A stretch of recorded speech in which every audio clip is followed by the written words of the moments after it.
Okay people, this is himself and welcome to another Tekken 7 Armor King guide. In this video I'm going to show you a nasty tech trap which I'm sure you'll want to use. So the story starts off with DF2. This is a 15 frame mid which is minus 12 on block. On hit it's terrible because it's minus 1, which means that even if you land it, they still have the advantage. Thankfully on counter hit it's way better because here you can pick up with alley kick.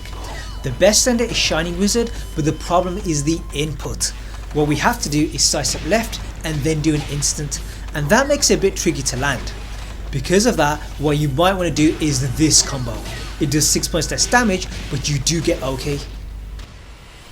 There is however a third option, and that's what this video is about. What we do is instead of sidestepping, we dash forward, jump over and do back turn 3. What this will do is catch anyone who's tech rolled or quick back rolled, and since it stuns, we can combo off it.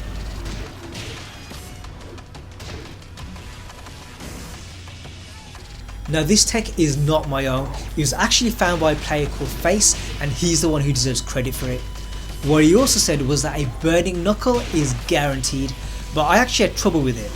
Apparently what you're supposed to do is a tiny sidestep straight after DB24.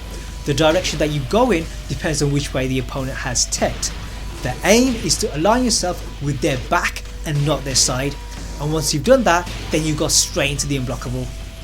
Now against tech rollers I had no problem, but against back rollers it seems that they can escape, so unless I'm doing something wrong, this is not what I'd go for. Instead, what I'd go for is this. It doesn't get you high damage, but it's easy and it's consistent, and when you've landed that tech trap, why risk messing it up? There is however another thing that I found. After DB24, what we do is a full sidestep to align ourselves, and then we do moonsault. This will hit tech rollers, back rollers and grounded options, and against the first two we flatten the opponent, so a get up 3 is guaranteed. Now if you're unfamiliar with this moonsault tech, don't worry, because I did do a full video on it and there should be a card in the corner.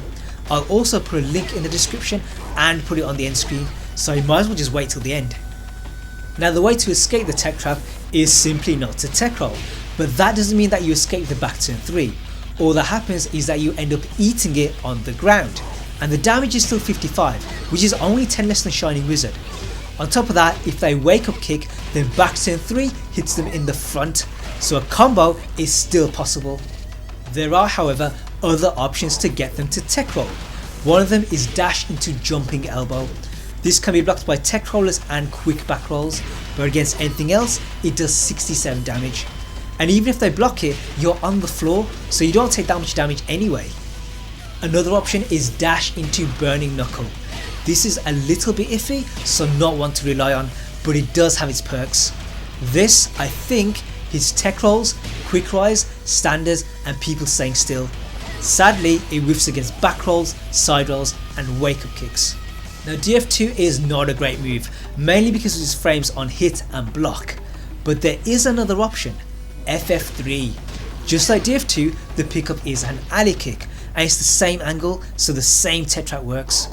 What makes it better though is that FF3 is actually a pretty good move. The range is not bad, it's neutral on block and it's homing, and on top of that you can also do it from crouch dash, so if someone's sidestepping CD1 or FF4, this screws them over. Are there any other setups? Absolutely. One of them is counted sidestep 4.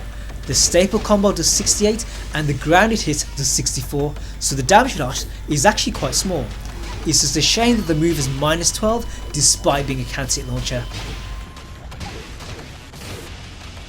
Another setup is from crouching DF2. Here the staple combo does 72 and the grounded hits does 61, so the damage loss is a bit higher, but the tech trap still works. It's just a shame that this move is so slow. Now another option I looked at was after reverse DDT.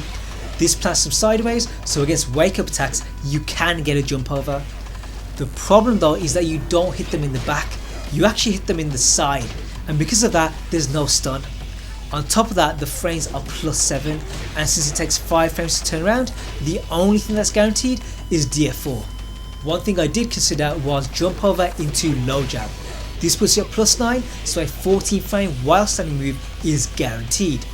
The issue though is that Armor King doesn't have anything for that. He only has while standing 4, so again it's just not worth it. Now if you want more Armor King tech, check out my other videos and also follow me on Twitter. There's numerous short clips I upload that don't get a full video and you might be missing out.